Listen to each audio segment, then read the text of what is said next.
Hello दोस्तों, एक बार फिर से स्वागत है आप सभी का अतुल्य आर्यस ऑनलाइन क्लासेस में। मैं सुनील बादू प्रस्तुत हूँ लेकर के राजस्थान की कला व संस्कृति। और राजस्थान की कला व संस्कृति जो है दोस्तों, उसमें हम बात कर रहे थे जो विगत कक्षाएं हैं हमारी राजस्थान की चित्रकला के संदर्भ में थी, उसमें हम जो है राजस्थान की चित्रकला को विधिवत रूप से जो है संपूर्ण कर चुके हैं। राजस्थान की जो चित्रकला है उसको विधिवत रूप से हम संपूर्ण कर चुके हैं। नेक्स्ट हम जो दोस्तों बात कर रहे हैं वो आज कर रहे हैं राजस्थान के जो आपके लोक संगीत वाला जो टॉपिक लगता है या संगीत वाला जो है वाद्य यंत्र वाला जो टॉपिक है उसकी शुरुआत करते हैं। तो एक काफ़ी बड़ा व्यापक स्तर का जो है ये बिंदु है और इसको हम एक दो क्लासों में या दो तीन क्लासों में पूर्ण करने की संभावनाएं जो है रखते हैं और लगभग मेरी कोशिश ये रहेगी कि ये 2 या 3 क्लासों में जो है आपको संपूर्ण करवा दिया जाए। तो शुरुआत करते हैं दोस्तों राजस्थान के आपके जो लोकगीत हैं या लोक संगीत हैं उसी की बात करते हुए आगे बढ़ते हैं हम। देखिएगा दोस्तों, विजिबल होगा सभी को। तो लोकगीतों की बात कर रहे हैं, लोकगीत या लोक संगीत। तो लोकगीत मूल रूप से जातीय और सामुदायिक सृजन होता है, यानी मूल रूप से इसे सामुदायिक और जातीय जो होते हैं उसका सृजन किया जाता है जातियों के द्वारा, समुदाय के द्वारा। तो लोकगीत जो है मूल रूप से जातीय और सामुदायिक सृजित माने जाते हैं, इस बात का ध्यान रखेंगे अपने। और फिर जो है इसका निर्माण करता पूरा समाज होता है, केवल व्यक्ति के माध्यम से नहीं बनते हैं, पूरा समाज का योगदान जो है इन लोकगीतों में होता है। फिर हम बात करते हैं कि लोकगीत किसी संस्कृति के मुंह बोले चित्र है। ये जो कोटेशन दिया है ये देवेंद्र सत्यार्थी का कोटेशन है जो कि लोकगीतों के संदर्भ में है। और लोकगीत किसी संस्कृति के मुंह बोले चित्र, यानी लोकगीतों को किसी संस्कृति के मुंह बोले चित्र किसने कहा? देवेंद्र सत्यार्थी के द्वारा कहा गया है। फिर हम आगे बढ़ते हैं इसी में। तो लोकगीत संस्कृति का सुखद संदेश ले जाने वाली कला है। लोकगीत क्या है? संस्कृति का सुखद संदेश ले जाने वाली कला है। समझ में आई दोस्तों बात? तो लोकगीत संस्कृति का सुखद संदेश ले जाने वाली कला है। और ये जो कोटेशन दिया आपका, ये दिया रविंद्रनाथ टैगोर ने। किसके द्वारा दिया गया? रविंद्रनाथ टैगोर के द्वारा दिया गया। लोकगीत ही जनता की भाषा व हमारी संस्कृति के पहरेदार हैं या रक्षक हैं। इस तरह की जो कोटेशन मिलती है लोकगीतों के संदर्भ में वो किसकी है? महात्मा गांधी की है। तो मैं भी अच्छा ही लगी होगी, तीनों कोटेशन आपको एक नए तरीके से पढ़ने को मिल रहे होंगे लोकगीत, हालांकि आपने काफी समय पढ़े होंगे। तो अच्छा लग रहा है तो कमेंट के माध्यम से जरूर बताएं। अतुल्य आर्यस ऑनलाइन को शेयर भी कीजिए, लाइक भी कीजिए दोस्तों। तो फिर जो है हम आगे बढ़ते हैं। लोकगीतों के 3 प्रकार होते हैं दोस्तों। कितने प्रकार है? 3 प्रकार है। एक तो वो गीत होते हैं जो कि जनसाधारण के लोकगीत कहलाते हैं। क्या कहलाते हैं? जनसाधारण के लोकगीत। एक वो लोकगीत होते हैं जो कि मैदानी या पर्वतीय प्रदेशों में गाए जाते हैं, मैदानी या पर्वतीय प्रदेशों में गाए जाते हैं। और तीसरे प्रकार की जब हम बात करते हैं तो मरु प्रदेश के लोकगीत हैं जो कि काफी बार परीक्षाओं में जो ज्यादा पूछे जाते हैं, वो मरु प्रदेश से और मैदानी पर्वतीय जो प्रदेश हैं उनके जो ज्यादा गीत हैं वो पूछे जाते हैं। इस बात का आप विशेष ध्यान रखेंगे। तो सबसे पहले हम यहाँ पे बात कर रहे हैं कि जनसाधारण के जो लोकगीत हैं उनकी बात कर लेते हैं कि जनसाधारण के द्वारा जो लोकगीत गाए जाते हैं वो कौन कौन से हैं, उनकी बात यहाँ पे अपन करेंगे। तो सबसे पहला जो जनसाधारण के आधार पर गीतों पे हम पढ़ रहे हैं तो बधावा गीत आता है। ये जो बधावा गीत है आपका शुभ अवसरों पे गाया जाता है और महिलाओं के द्वारा गाया जाता है। शुभ अवसर पे गाया जाता है, किसके द्वारा? महिलाओं के द्वारा गाया जाता है। और एक प्रकार का मंगल गीत है। किस तरह का है? मंगल गीत है जो कि अपने बड़े जो लोग होते हैं परिवार के प्रमुख सदस्य, उनके याद करके और उनका नाम लेकर के आदरपूर्वक रूप से जो गीत गाए जाते हैं वो बधावा गीत कहलाते हैं, जो कि शुभ अवसरों पर महिलाओं के द्वारा गाए जाते हैं। फिर हम आगे बढ़ते हैं तो एक गीत आता है आपका माहेरा या भात। ये विवाह के अवसर पर किया जो है गाया जाता है। कब गाया जाता है? विवाह के अवसर पर गाया जाता है। और लड़के लड़की की शादी पर इनके जब ननियाल पक्ष वाले जो लोग होते हैं उनके स्वागत में ये गीत गाया जाता है। यानी भाई जो है अपनी बहन के लिए या अपने भांजे के लिए या भांजी के लिए जो है कुछ उपहार लेकर के यहाँ पे शादी में आते हैं और उस दौरान जो है ये मायरा गाया जाता है। नरसिंह जी का मायरा आपने सुना होगा, काफी फेमस है राजस्थान में। फिर जो है हम आगे बढ़ते हैं इसी तरह से। एक गीत है कुकड़ी। इसे राती जगा गीत कहते हैं, यानी राती जोगे की समाप्ति पे जब गीत गाया जाता है वो क्या कहलाता है? आपका कुकड़ी गीत कहलाता है। इस बात का विशेष आप ध्यान रखेंगे दोस्तों कि राती जोगे के अंत में या समापन में कौन सा गीत गाया जाता है? तो कुकड़ी गीत गाया जाता है। फिर जो है हम आगे बढ़ते हैं। नंबर 4 की बात करें तो घोड़ी गीत। ये घोड़ी गीत क्या है कि विवाह के अवसर पर होता है और स्पेशली जो वर पक्ष होता है वहां पे गाया जाता है घोड़ी गीत। जब वर की निकासी होती है, घर से जैसे ही निकलता है वो शादी के लिए, तैयार होकर के दूल्हा वगैरह बन के, उस समय जो है वर की निकासी के समय घोड़ी पर सवार होने की जो रस्म के दौरान जो गीत गाया जाता है वो क्या कहलाता है, घोड़ी गीत कहलाता है और विवाह के अवसर पर गाया जाता है। इस बात का ध्यान रखते हुए हम आगे बढ़ते हैं। तो देखिएगा एक गीत है जल्ला। ये जल्ला जो है विवाह के अवसर पर महिलाओं के द्वारा गाया जाता है। तो वधु पक्ष की स्त्रियों द्वारा जब बारात का वो डेरा देखने के लिए जाती है, बारातियों को देखने के लिए जाती हैं, उस दौरान जल्ला गीत विवाह के दौरान, यानी जब बारातियों का डेरा कुछ महिलाएं सहेलियां वगैरह इकट्ठी होकर के जाती हैं वर पक्ष के लोगों को देखने के लिए, तो वहां पर उस दौरान जो गीत गाया जाता है वो जल्ला गीत कहलाता है आपका। फिर गीत है काजलियो। काजलियो जो आपका गीत है दोस्तों, विवाह के अवसर पर महिलाओं के द्वारा गाया जाने वाला गीत है और एक श्रृंगारिक गीत है। किस प्रकार का है, श्रृंगारिक गीत है। इस बात का ध्यान रखेंगे विशेष, क्योंकि जब भाभी जो है अपने देवर को काजल वगैरह लगाती हैं शादी के दौरान, वो रस्म होती है एक प्रकार की, उस दौरान जो है महिलाओं के द्वारा ये गीत गाया जाता है, जिसे हम काजलियो के नाम से जानते हैं। फिर आगामी बात करते हैं, एक आपका गीत आता है कामण। ये विवाह के अवसर पर ही महिलाओं के द्वारा गाया जाता है। ये महिला जो गाती हैं वो वर पक्ष की ओर से भी गाती हैं और वधु पक्ष की ओर से भी ये गीत गाया जाता है। इस बात का ध्यान रखेंगे आप। और इसमें मेन रूप ये होता है, इसका जो आयोजन इसलिए होता है कि जो वर और वधु है उनको जादू टोने से, यानी नकारात्मक जो शक्तियां हैं उनसे बचाने के लिए ये गीत गाया जाता है। तो ये था आपका कामणिया विवाह गीत।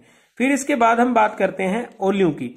ओल्यूं विवाह में गाया जाता है महिलाओं के द्वारा। याद गीत है, बेटी की विदाई पे गाए जाने वाला गीत है, जिसे हम कहते हैं ओल्यूं गीत। समझ में आई बात, कौन सा है ओल्यूं गीत? तो इसको आप जो है अच्छे से याद रखेंगे।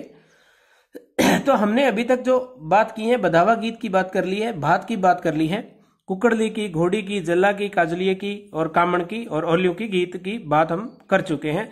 और ओल्यूं स्पेसिफिक जो है मैंने आपको बता दिया कि कब गाया जाता है। तो ये बेटी की विदाई पर, यानी बेटी की विदाई घर की स्त्रियों के द्वारा मन हल्का करने के लिए और सूर्य देव की प्रार्थना का जो है इसमें उल्लेख मिलता है कि ज्यादा वो तपिश नहीं दे बेटी को। इस तरह के कुछ उल्लेख किंवदंतियां मिलती हैं हमें, उस पर न जाते हुए आगे बढ़ते हैं।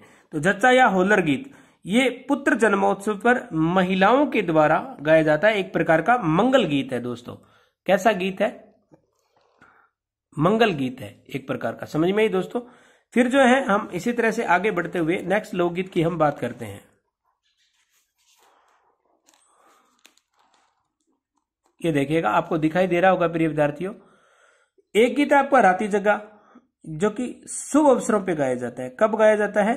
शुभ अवसरों पे गाया जाता है। और कुकड़ी कब गाया जाता है? जो कि राती जोगी की समाप्ति पे।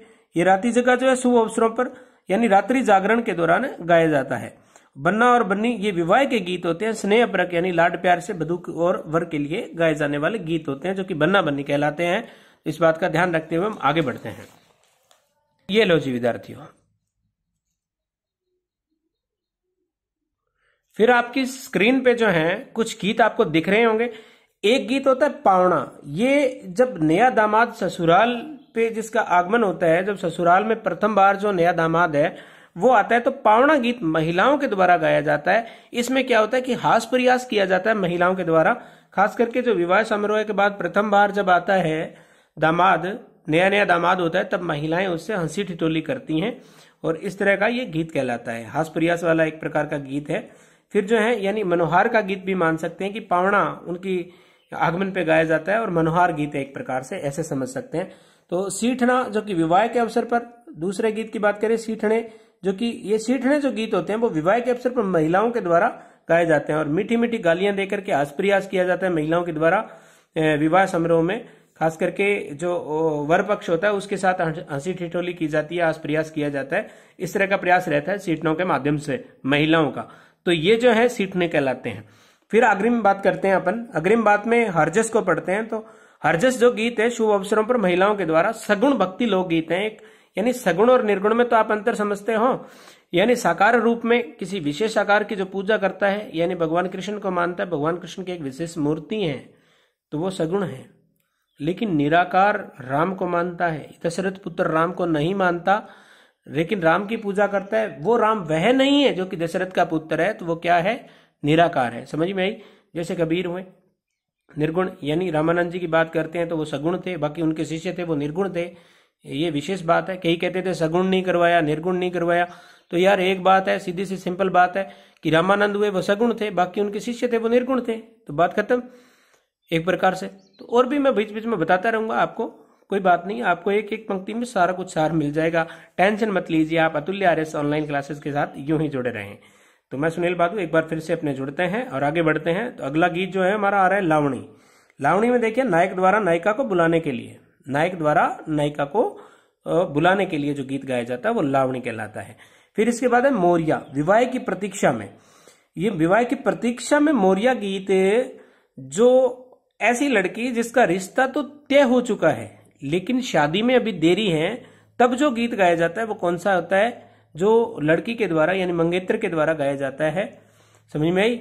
दूल्हे की जो मंगेतर होती हैं, या लड़के की, सॉरी मंगेतर, दूल्हा तो शादी में होता है, उससे पहले तो वो भी मंगेतर ही होता है। तो मंगेतर के दौरान जो है वो लड़की गीत जो गाती है वो क्या कहलाता है? मोरिया कहलाता है आपका। इस बात का विशेष ध्यान रखेंगे आप। फिर आगे बढ़ते हैं। तो इसके बाद है जीरो। जीरो जो गीत है ये एक ग्रामीण महिला के द्वारा गाया जाता है, समझ में आई? और पति को संदेश दिया जाता है। जब ज्यादा सर्दी होती है ना, तो इस तरह का जो गीत है वो ग्राम बधुओं के द्वारा कहते हैं कि इस तरह का पत्नी संदेश देती है अपने पति को कि इस बार जो है जीरा मत बो, यानी जीरे की फसल अच्छी नहीं होगी। इसलिए उसका एक संदेश होता है इस गीत के माध्यम से, जिसे जीरो कहा जाता है। क्या कहा जाता है दोस्तों? जीरो के नाम से जाना जाता है। तो इस बात का फिर जो है हम आगे बढ़ते हैं। इसी में एक है पकीड़ा। ये खेतों में काम करते समय किसान और मजदूरों के द्वारा, यानी निम्न वर्ग के जो लोग मजदूर वगैरह होते हैं वो जो है इस गीत को गाते हैं। इस बात का अपने ध्यान रखेंगे। तो इससे पहले अपन ने जीरो जो गीत था आपका उसकी बात की, यानी ग्राम बधू क्या कहती है कि अपने पति से जीरा नहीं बोने का संदेश उसमें देती है और विनती करती है कि जीरा मत बो। इस तरह का संदेश इस जीरो जो गीत गाया जाता है इसके दौरान दिया जाता है। तो मैं भी आपको बहुत अच्छा लग रहा होगा और बहुत अच्छे से आप सिंपल से पढ़ते जाइए, आपका सारा कुछ होने वाला है इधर, टेंशन मत लीजिए। फिर आगे बढ़ते हैं हम। तो जनसाधारण के जो लोकगीत थे वो हमने संपूर्ण किए। इसके बाद हम आगे बढ़ते हैं। मैदानी पर्वतीय प्रदेशों के जो लोकगीत हैं उनको देखिएगा प्रिय विद्यार्थियों, आपकी स्क्रीन पे आपको दिखाई दे रहे हैं। अच्छे से बहुत प्यार से लिखे हैं मैंने आप लोगों के लिए, आप अच्छे से जो है देख सकते हैं, कोई दिक्कत नहीं है। आराम से अपनी पढ़ाई जारी रखिए। हमारे से जितना बन सके उतना योगदान जो है आपके लिए कर रहे हैं और बिल्कुल निःशुल्क कर रहे हैं, निस्वार्थ भाव से कर रहे हैं। और आप बहुत ही अच्छे स्टूडेंट हैं, आपके कमेंट आते हैं, बहुत अच्छा लगता है, आप बहुत बढ़िया लोग हैं और सभी को बहुत बहुत साधुवाद मेरी ओर से। फिर हम मैदानी पर्वतीय प्रदेशों के लोकगीतों की बात करते हैं। तो एक गीत है ढोला मारू, जो कि सिरोही क्षेत्र का है, यानी दक्षिणी पश्चिमी राजस्थान की बात करते हैं, सिरोही क्षेत्र का है। ढोला मारू गीत है, ढोला और मरवण की कथा यानी प्रेम कथा पर आधारित ये लोकगीत हैं, यानी डाडियों द्वारा गाया जाता है। किसके द्वारा? डाडियों के द्वारा गाया जाता है। श्रृंगारिक लोकगीत है। कैसी श्रेणी का है? श्रृंगारिक लोकगीत है ढोला मारू। और किस क्षेत्र का है? मैदानी या पर्वतीय क्षेत्र। और सिरोही से आइडिया लगा सकते हो कि पर्वतीय क्षेत्र है, समझ में आई? फिर है बिछुड़ा। ये बिछुड़ा जो गीत है वो हाड़ौती में गाया जाता है। कहाँ गाया जाता है प्रिय विद्यार्थियों? हाड़ौती क्षेत्र में गाया जाता है। और बिछुड़े में क्या होता है कि बिछुड़ा जब पत्नी को डंक ले, यानी किसी की पत्नी को जब बिच्छू ने काट लिया जाता है, बिच्छू के द्वारा काट लिया जाता है, तब वो बिछुड़ा गीत गाती है और पति को कहती है कि मैं तो मरणासन पर हूं, आप दूसरी जो शादी है वो कर लीजिए, यानी दूसरी शादी करने का वो संदेश देती है। इस तरह का जो है ये लोकगीत है आपका बिछुड़ा। तो ये बिछुड़ा गीत है कि मैं तो मरी होती आज काट गए हो बिछुड़ो, इस तरह का एक मैं संगीतकार तो अच्छा नहीं हूं लेकिन फिर भी आपको लाइन बताई है। खैर, यानी ना तो मुझे मल्हार राग आता है, ना गोरीमा आती है, ना कोई कंटरार बाणी। तो हम आगे बढ़ते हैं। इनकी बातें भी हम करेंगे, जो शब्द मैंने अभी अभी उच्चरित किए हैं इनकी बात भी करने वाले हैं। दोस्तों चिंता मत कीजिए, बहुत इत्मीनान से आपको समझाया जाएगा अच्छे तरीके से। फिर जो है पंछीड़ा गीत, ये हाड़ौती और ढूंढाड़ क्षेत्र का गीत है। पंछीड़ा कहाँ का गीत है दोस्तों? हाड़ौती और आपका जो ढूंढाड़ क्षेत्र है वहां का गीत है। और इसमें अलगोजा, ढोल, मंजीरा वगैरह जो है बजाए जाते हैं। क्या बजाए जाते हैं? अलगोजा, मंजीरा, ढोल वगैरह वाद्य यंत्र बजाए जाते हैं। विशेष नहीं है, केवल आपको बता रहा हूं आपकी जानकारी के लिए। फिर लागुरिया, लागुरिया वीर रस प्रधान गीत है एक तो, और करौली में गाया जाता है। कहाँ गाया जाता है? करौली क्षेत्र का है, केला देवी की आराधना में गाया जाता है। लागुरिया नृत्य भी मैंने आपको नृत्यों के दौरान प्रेषित किया था, तो वो ही है केला देवी, बोरा भगत की छतरी, कालीसील नदी, समझ में आई? वही भगवान कृष्ण की जो बहन थी 8वीं, उसका स्वरूप, या भगवान हनुमान की माता जो है अंजनी, उनका स्वरूप माना जाता है केला देवी को। तो यादव वंश की कुल देवी, वहां पे लागुरिया नृत्य और लागुरिया गीत गाया जाता है या भजन गाया जाता है उनके आराधना में, जिसे लागुरिया कहते हैं। समझ में आई दोस्तों। फिर जो है रसिया, ये रसिया जो है भरतपुर और धौलपुर का है। कहाँ का है गीत? ये भरतपुर धौलपुर क्षेत्र का है रसिया गीत। समझ में आई दोस्तों। भरतपुर व धौलपुर का हमारा कौन सा गीत है जिसकी बात हम कर रहे हैं? तो रसिया गीत है, इस बात का ध्यान रखेंगे। फिर आगे बढ़ते हैं रसिया के बाद। एक गीत है चिरमी। इसमें प्रतीक जो होता है वो चिरमी का पौधा होता है। और नववधु क्या कहती है कि जो नवविवाहित लड़की होती है वो अपने भाई या पति की प्रतीक्षा के समय मनोदशा का वर्णन करती है अपनी का, यानी ससुराल में उसका मन नहीं लग रहा और अपने भाई और पिता की उसको याद आ रही है, और उसकी मनोदशा का वर्णन जो है चिरमी गीत के माध्यम से किया गया है। तो ये चिरमी मैदानी क्षेत्र का लोकगीत है। समझ में। फिर जो है ये प्रश्न बहुत बार पूछा गया है दोस्तों, पटेलिया लालर बीचियो, ये प्रकार पूछा था कि किसका प्रकार है ये, इस तरह का प्रश्न आया था और उत्तर था आपका पहाड़ी लोकगीत। पर्वतीय लोकगीत नहीं लिखा गया था वहां पे, ऑप्शन में था पहाड़ी लोकगीत। समझ में आई।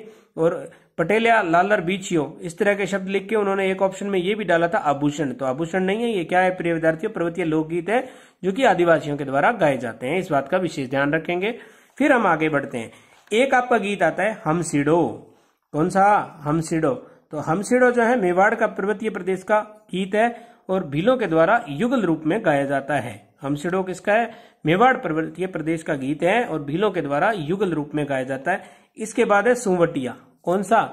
सुवटिया आपको दिखाई दे रहा है स्क्रीन पे, देखिएगा। ये देखिए सुवटिया, मेवाड़ पर्वतीय प्रदेश। फिर है विरह गीत। कौन सा? ये विरह गीत है। किसके द्वारा गाया जाता है? भीलनी स्त्री के द्वारा पति को संदेश भेजा जाता है। किसको? पति को संदेश भेजा जाता है, जिसे सुवटिया कहते हैं।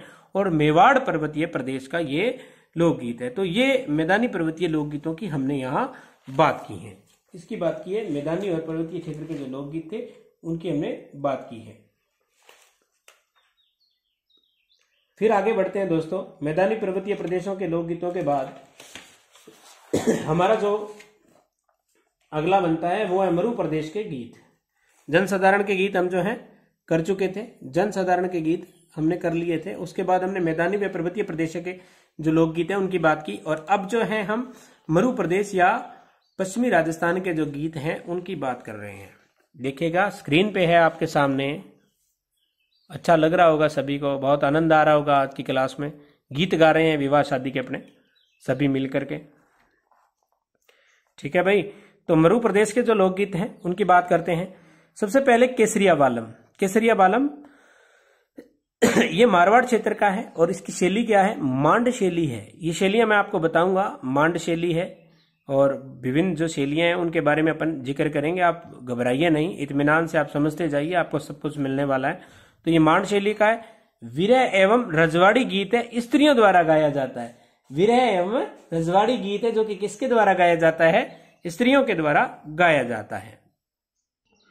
तो केसरिया बालम जो गीत है हमने उसकी बात की। और इसके बाद जो है मुमल की बात करते हैं। मुमल एक जैसलमेर का प्रसिद्ध चित्र भी है, जैसलमेर चित्रकला शैली में। शायद हमने इसकी बात की या नहीं की, तो भी मैं प्रेषित कर रहा हूं। मुमल जैसलमेर क्षेत्र जो चित्रकला शैली है उसका विशेष चित्र है दोस्तों, इस बात का आप ध्यान रखेंगे। और मुमल एक मरु प्रदेश का लोकगीत भी है, जैसलमेर क्षेत्र में गाया जाता है।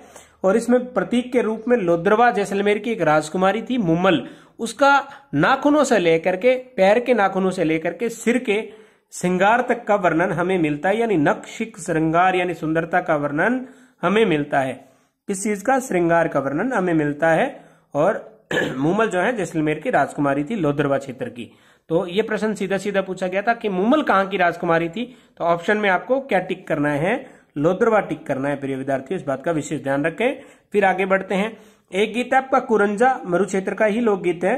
तो कुरंजा जोधपुर का है, मरु प्रदेश का मान लीजिए। यानी वर्षा ऋतु के दौरान ये गाया जाता है। और प्रतीक क्या है इसमें? कुरंजा पक्षी है। और विरह गीत है। पत्नी अपने पति को संदेश भेजती है, यानी अपने जो विरह है उसका विरह को बताती है इस गीत के माध्यम से, कुरंजा गीत के माध्यम से। यानी पहला विरह का यानी नागमती का जो विरह है, मलिक मोहम्मद जायसी ने 1540 में शेरशाह सूरी का काल, जो कि मलिक मोहम्मद जायसी के द्वारा पद्मावत लिखा गया था, उसमें भी उल्लेख मिलता है। फिर इसके बाद आगे बढ़ते हैं, इतिहास में नहीं जाते हुए। घूमर, घूमर जो क्षेत्र है वो संपूर्ण राजस्थान में, विशेषता क्या है इसकी कि गणगौर पर्व पे ये ज्यादा गाया जाता है, यानी गणगौर पे जो है सर्वाधिक गीत जो है गणगौर पर्व पे राजस्थान में गाए जाते हैं। इस बात का आप विशेष रूप से ध्यान रखेंगे। और सबसे पहले जो संकलन किया था राजस्थानी गीतों का वो एक व्यक्ति था खेताराम माली करके एक व्यक्ति का नाम मिलता है, जिसके द्वारा सबसे पहले जो राजस्थानी गीत थे उनका संकलन किया गया था। ये बात बस याद आ गई, उसी संदर्भ में आपको प्रेषित कर दी गई है, तो आप ध्यान रखिए। तो घूमर जो है संपूर्ण राजस्थान में गाया जाता है और गणगौर पर्व पे भी गाया जाता है। और गणगौर ऐसा पर्व है राजस्थान के अंदर जिस दौरान जो है सर्वाधिक गीत गाए जाते हैं। समझ में आई। फिर जो है गौरबंद, अगला जो गीत है आपका दिखाई दे रहा है स्क्रीन पे गौरबंद, तो ये मारवाड़ व शेखावाटी क्षेत्र का है। किस क्षेत्र का है? मारवाड़ और शेखावाटी का है। इसमें प्रतीक क्या है? ऊंट है और ऊंट के गले का श्रृंगारिक रूप में वर्णन किया जाता है। ऊंट के गले के श्रृंगार का वर्णन जो है इस गौरबंद गीत के दौरान किया जाता है। तो गौरबंद है, इस तरह का प्रश्न आया था कि गौरबंद है, तो उसमें लिखा गया था एक लोकगीत, ऊंट के गले का आभूषण, और तीसरा ऐसे लिखा था इनमें से कुछ नहीं, चौथा ऑप्शन था ये दोनों। तो ये दोनों ही थे, एक लोकगीत भी है और दूसरा क्या है, गौरबंद जो है गले का आभूषण भी कहलाता है ऊंट के। इस बात का अपने को ध्यान रखते हुए उत्तर देने हैं, और मेरे हिसाब से बहुत अच्छे से मैंने आपको प्रेषित किया है हर एक चीज। तो एक गीत है जोरावा। ये जोरावा जो है आपका दोस्तों वो जैसलमेर क्षेत्र का है। कहाँ का है? जैसलमेर का है। और पति के प्रदेश जाने पर उसके जो वियोग में है पत्नी के द्वारा ये गीत जोरावा गाया जाता है। समझ में आई बात? जोरावा जैसलमेर क्षेत्र का है और पति के प्रदेश जाने पर, यानी जिसका पति प्रदेश गया हुआ है और पत्नी उसकी याद में उसके वियोग में जो गीत गाती है वो जोरावा कहलाता है। फिर जो है कागा, ये एक प्रकार का विरह गीत है कागा, बस इतनी बात आप इसमें याद रखेंगे। इसके बाद आपको स्क्रीन पे दिखाई दे रहा है पीपली। पीपली शेखावाटी या मारवाड़ क्षेत्र का गीत है और तीज व वर्षा ऋतु में गाया जाता है। प्रतीक इसका पीपल वृक्ष है और एक प्रकार का विरह गीत है, इस बात का ध्यान रखेंगे। यानी पीपली पीपल वृक्ष इसका प्रतीक है, तीज और वर्षा ऋतु में गाया जाता है। शेखावाटी मारवाड़ क्षेत्र का प्रसिद्ध है, विरह गीत है। फिर आगामी बात करते हैं इसी के अंदर दोस्तों। तो फिर हम दोस्तों बात करते हैं, ये देखिएगा आपको स्क्रीन पे दिखाई दे रहा है अच्छे से, इंडोनी या पणिहारी गीत। ये जो है क्षेत्र है मारवाड़। इंडोनी या पणिहारी गीत कहाँ गाया जाता है? इंडोनी, शंकरिया, पणिहारी कालवेलियों के मैंने आपको नृत्य भी बताए थे, आपको याद होगा दोस्तों, ज्ञात होगा। थोड़ा अपनी स्मृति को व्यापक कीजिए और सोचिए कि इंडोनी, पणिहारी ये जो गीत हैं ये आपके कालबेलियों के, इंडोनी, शंकरिया, पणिहारी ये कालबेलिया वगैरह जो नृत्य मैंने बताए थे आपको, कालबेलिया जाति के बताए थे, आपको याद आ गया होगा। तो इंडोनी और पणिहारी जो गीत हैं वो भी किसका है? कालबेलिया जाति का है। और पानी भरते समय स्त्रियों के द्वारा किया जाता है और एक छोटा सा जो है सिर और मटकी के मध्य रखा जाता है, इस अंडोनी जिसको बोलते हैं, पानी लेने के लिए काम में आता है। ग्रामीण बच्चे इसको जानते भी हैं, तो ज्यादा बात नहीं करते हुए इंडोनी इसका प्रतीक माना जाता है। इसी बात को आप याद रखेंगे, स्त्रियों द्वारा गाया जाता है। फिर जो है घुड़ला, घुड़ला की बात कर लेते हैं। क्षेत्र इसका क्या है? जोधपुर है। चैत्र माया में गाया जाता है। आपको पता है कि शीतलाष्टमी के दिन घुड़ला त्योहार मनाया जाता है। चैत्र कृष्णाष्टमी को आती है शीतलाष्टमी, इस बात को मैंने त्योहारों में आपको प्रेषित किया था।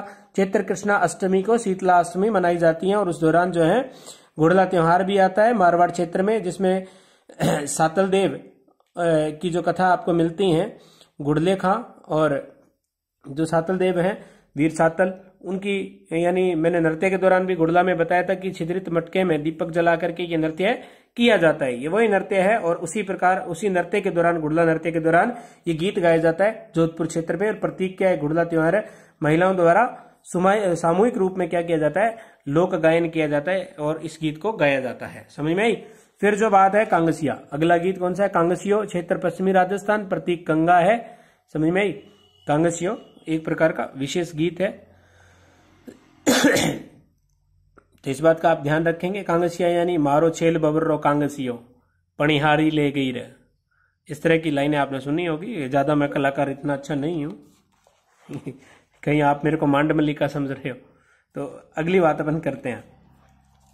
घुघरी, ये जो है इसकी शैली मांड है, महिलाओं द्वारा जन्मोत्सव के दौरान गाया जाता है। प्रिय विद्यार्थियों, थोड़ा सा हास प्रयास बीच में हो जाता है क्लास के, तो आप जो है इसे अदरवाइज मत लीजिएगा, केवल आपके मनोरंजन के लिए प्रेषित किया जाता है ये। फिर आगामी बात करते हैं। तो घुघरी के बाद अपना आता है सुपना। प्रतीक इसमें स्वप्न है लोकगीत का, और ये एक प्रकार का विरह गीत है और पत्नी द्वारा गाया जाता है। सपने का जो है अपने विश्लेषण किया जाता है इसमें, यानी जो उसने स्वप्न देखा है उसका विश्लेषण करके इस तरह का एक गीत है जिसे सुपना कहते हैं मारवाड़ी यानी मरु प्रदेश में। फिर जो है बिंजारा, ये बंजारा काफी बार पूछ लिया गया है। ये क्षेत्र मरु प्रदेश में गाया जाता है। राती जोगों में स्त्रियों द्वारा गाया जाता है। बिणजारों द्वारा लंबी यात्रा के दौरान उस लंबी यात्रा को तय करते हैं तो ये गीत वो गुनगुनाते हुए चलते हैं अपने ऊंटों पर। इसे कारवां गीत भी कहा जाता है क्योंकि वो एक समूह में जाते हैं व्यापारी। प्राचीन काल की घटनाओं का वर्णन है ना दोस्तों। तो प्राचीन काल में व्यापारी समूह में अपने पशुओं को लेकर के जाया करते थे और तब ये कारवां गीत या बंजारा गीत गाया करते थे। बंजारों के खेमों में ये गीत प्रचलित था। फिर आगामी बात करते हैं तीज की। तो ये ढूंढाड़ में मारवाड़ क्षेत्र का है। श्रावण मास में महिलाओं के द्वारा जब जो झूले का आयोजन होता है, झूले वगैरह लिए जाते हैं, तब उस दौरान तीज के गीत गाए जाते हैं। तो तीज गीत के नाम से इन्हें जाना जाता है। फिर अग्रिम बात करते हैं पपैया की। तो पपैया जो लोकगीत है वो वर्षा ऋतु में, पपैया जैसे ही बोलता है, वर्षा ऋतु के दौरान ये गीत गाया जाता है। प्रतीक पपैया पक्षी है और दाम्पत्य प्रेम के आदर्श का प्रतीक माना गया इस गीत को। पपैया जो है इसको दाम्पत्य प्रेम के आदर्श का प्रतीक माना गया है। तो यहाँ पर जो सभी प्रकार के आपके लोकगीत थे प्रिय विद्यार्थियों, वो संपूर्ण हो चुके हैं। तो आगामी हम इन लोकगीतों को पूरा कर चुके हैं। अब थोड़ा सा जो बात है अपने 2-4 मिनट की, जो राजस्थान के अंदर लोक गायन शैलियां हैं उसकी थोड़ा सा हम चर्चा यहाँ पे कर लेते हैं। थोड़ा सा गला खराब है, इस वजह से हो सकता है कि आपको वॉल्यूम यानी आवाज सुनने में थोड़ा सा अलग लगे, थोड़ा सा समझ कम आए, ऐसा हो सकता है। मे भी आंकलन है मेरा, पर होने नहीं दूंगा मैं। प्रयास मेरी तरफ से पूरे हैं। फिर भी अगर ऐसा कुछ हो, आपको समझ थोड़ा कम आए या आवाज में थोड़ा बदलाव लग रहा है, तो इसके लिए क्षमा याचना है दोस्तों। फिर आगे बढ़ते हैं। तो राजस्थान की लोक गायन की कुछ शैलियां हैं, उसकी बात हम यहाँ कर लेते हैं। तो स्क्रीन पे आपको विजिबल है, आप देखिएगा राजस्थान के लोक गायन की शैलियां। और राजस्थान के लोक गायन की शैलियों में सबसे पहली देखिएगा ये लंगा गायकी। समझ में? ये जो लंगा गायकी आपकी, ये पश्चिमी राजस्थान की गायकी है। लंगा गायकी कहाँ की है? पश्चिमी राजस्थान की है और एक प्रकार की विशेष शैली है गायन की, जिसे हम लंगा गायकी के नाम से जानते हैं। तो लंगा जो जाति है एक विशेष प्रकार की पश्चिमी राजस्थान में, जो कि जिनके द्वारा ये गीत गाया जाता है, उन्हें लंगा जाति के गायक कहते हैं। यानी एक जाति है विशेष लंगा, जिसके द्वारा ये शैली, इस शैली में गीत गाया जाता है, उसे हम लंगा शैली कह देते हैं या लंगा गायकी कह देते हैं। समझ में आई दोस्तों बात? तो इन लंगा जाति के गायकों द्वारा गाई जाने वाली जो शैली है वो लंगा गायकी कहलाती है। और इस लंगा गायकी भी 2 भाग हैं दोस्तों। कितने? 2 भागों में इसको विभाजित करते हैं। प्रथम जो हमारे पास भाग है उसमें सारंगी जो बजाते हैं, लंगा जाति के जो लोग यानी गायन के दौरान जो सारंगी बजाते हैं वो सारंगिया लंगा कहलाते हैं। और जो सुरनई या शहनाई बजाते हैं वो शहनाइया लंगा कहलाते हैं। क्या कहलाते हैं? शहनाइया लंगा, जो सुरनाई या शहनाई वाद्य यंत्र का प्रयोग करते हैं। और सारंगी जो बजाते हैं वो सारंगिया लंगा। तो फिर जो है इन दोनों के प्रमुख कलाकार हैं, सामूहिक रूप से आपको मैं प्रेषित कर रहा हूं इनके कलाकारों को। तो एक तो आपका फूसे खान, बहुत बार पूछा गया है। फिर अलाउद्दीन लंगा। हालांकि इनके बार बार नाम आएंगे इस टॉपिक के दौरान, आप चिंता मत कीजिए। जिस दिन अंतिम क्लास होगी तो मैं आपको बता दूंगा कि आपको सब कुछ क्लियर हो गया और आप अपने आप ही अपने मन से ही कहने लगे कि मुझे सब कुछ आने लग गया। हालांकि पूरा आप टटोल लेना, खगोल लेना, राजस्थान के किसी भी चैनल में इस तरह से ये टॉपिक नहीं करवाया गया है दोस्तों, आप देखिएगा। फिर जो है, हालांकि हमारा हर एक जो प्रकरण होता है वो विशेष प्रकार से हम प्रेषित करने की कोशिश करते हैं और राकेश सर भी प्रयासरत हैं आप लोगों के लिए। इस बात का विशेष ध्यान रखें, वो दिन रात जो है आपके लिए ही प्रयासरत हैं। तो सभी का रिजल्ट अच्छा रहे। फिर आगे बढ़ते हैं। इन कलाकारों में फुस्से खान है, अलाउद्दीन लंगा है, करीम खान लंगा है, मेहरदीन लंगा है। तो ये विशेष जो कलाकार हैं इस लंगा गायकी के, जो कि 4 हैं, फुस्से खान, अलाउद्दीन, करीम खान, मेहरदीन। तो इनको आप याद रखेंगे। फिर इसके बाद तालबंदी गायकी। तो तालबंदी जो गायकी है वो हमारे पूर्वी राजस्थान की है। इस तरह से यूं हम बात करते हैं तो राजस्थान का कुछ मैप हमें यूं मिलता है, यूं। यहां जो है आपकी तालबंदी गायिका प्रचलन है। समझ में? तालबंदी जो गायिका है वो यहां पे गाई जाती है, जबकि जो लंगा गायकी है वो उसका क्षेत्र ये है राजस्थान में, पश्चिमी क्षेत्र वाला। समझ में आई दोस्तों बात? तो ये तालबंदी गायकी पूर्वी राजस्थान की एक शैली है। विशेष करके यहाँ पे जो कि आप मत्स्य संघ पढ़ते हैं एकीकरण के दौरान, समझ में? मत्स्य संघ जिसका सबसे पहले मिला लिया गया था, अलवर, भरतपुर, धौलपुर, करौली वाला जो क्षेत्र है। तो देखिएगा भरतपुर, अलवर, करौली, धौलपुर और इसके साथ साथ सवाई माधोपुर को भी सम्मिलित इसमें किया जाता है तालबंदी गायकी में। समझ में आई बात दोस्तों? हालांकि एकीकरण में ये नहीं है, सवाई माधोपुर आपका विशेष ध्यान रखेंगे। तो ब्रज भाषा में पद गायन की एक शास्त्रीय परंपरा है। क्या है? ब्रज भाषा में पद गायन की एक शास्त्रीय परंपरा है ये तालबंदी गायकी। समझ में? प्रमुख जो वाद्य यंत्र इस दौरान बजाए जाते हैं तालबंदी गायकी के दौरान, तो सारंगी बजाई जाती है, हारमोनियम, ढोलक, तबला, झांझ, और बीच बीच में नगाड़े का प्रयोग करते हैं और उस नगाड़े को क्या कहते हैं? बम कहा जाता है। तो इसके कुछ प्रकार हैं गायकी के, वो देख लीजिएगा। प्रकार है द्विताल, द्विताल प्रकार की गायकी होती है तालबंदी, दादर प्रकार की है, जपताल प्रकार की है, समझ में आई? और धमार प्रकार की है, एक ताल है और तालबंदी है, समझ में आई? तो ये तालबंदी में कुछ विशेष प्रकार के जो है आपके मिलते हैं प्रकार इसके तालबंदी के, जिसमें द्विताल है, एक ताल है, दादर है, जपताल है, ये सारे के सारे धमार वगैरह मिलते हैं। तो इसी के साथ जो है हमारी ये क्लास संपन्न होती है। तो मैं सुनील बादू आप सभी मेरे प्यारे विद्यार्थियों से इजाजत चाहूंगा। अगली क्लास तक के लिए जय हिंद, जय भारत, और अच्छी लगे तो कमेंट के माध्यम से जरूर बताइएगा। ठीक है दोस्तों, फिर मिलते हैं।